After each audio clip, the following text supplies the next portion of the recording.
Bonjour, aujourd'hui je vais vous parler du passeport qui est parfois dans certains pays qui est demandé à, à tort.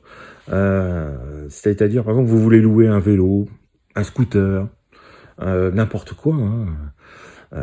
Et une réception d'hôtel peut vous le demander et dire ah ben donnez-moi votre passeport, je le garde. Ils n'ont pas le droit. Un passeport, ça reste tout le temps sur vous, comme une carte d'identité. Parce il peut être demandé n'importe où, n'importe quand, par la police.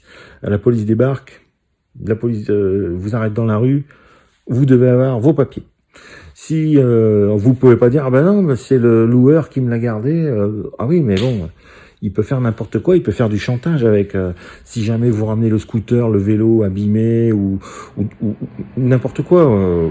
La personne a qu'à dire ah il y a une rayure sur mon truc là, il y a tout abîmé. Ben monsieur, ça fera 500 euros, ça fera 1000 euros. Et là, c'est du chantage. Vous pouvez pas, même si vous dites, non, pas, je suis pas d'accord.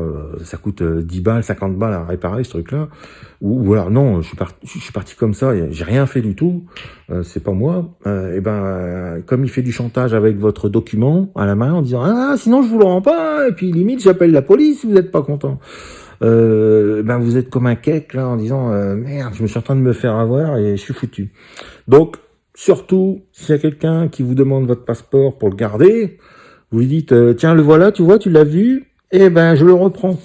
Et puis si t'es pas content, je vais chez le concurrent en face, voilà, je vais louer un vélo en face, voilà. Et au revoir. Parce qu'ils ont pas le droit, ils essayent, hein, ils tentent le coup. Je me suis fait avoir en Thaïlande sur un scooter. Heureusement que je l'ai rendu en bon état. Bon, il y a longtemps, il y a presque 20 ans. Mais c'est vrai que on se rend pas compte. Et quand l'accompagnateur de notre groupe a dit heureusement que tu l'as rendu en bon état, parce que t'imagines, tu tombes, tu le ramènes rayé ou cabossé, tu laisses ta carte bleue sur place, hein, voilà. Ils en profitent à fond, parce que pour une petite rayure, ils vont vous dire, il y en a pour 200 euros, 600 euros, 1000 euros. Bientôt, avec ça, vous pouvez racheter un scooter neuf, quoi. On se dit, mais c'est carrément de l'arnaque, mais c'est trop tard. Ils ont le passeport, et ils vous le rendent pas, si jamais ils n'ont pas récupéré le pognon. Donc, très dangereux. Et puis, après, on se dit, mais c'est vrai, si jamais la police m'avait arrêté, à part ma carte d'identité que j'avais avec moi, mais monsieur, votre passeport, je l'ai pas. Donc, monsieur, vous êtes un migrant, vous êtes arrivé quand, vous partez quand, comment prouver? Parce qu'il faut bien montrer les tampons et tout, entrée-sortie, enfin entrée, date d'entrée dans le pays et tout. Donc, très dangereux, très dangereux.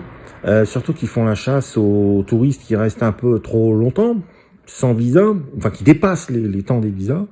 Donc, faut faire très attention. Il faut garder son passeport et ses documents tout le temps sur soi. On les montre, on les reprend tout de suite. Voilà, in the pocket. C'est à moi, pas touché. Allez, ciao, ciao, bon voyage, à bientôt.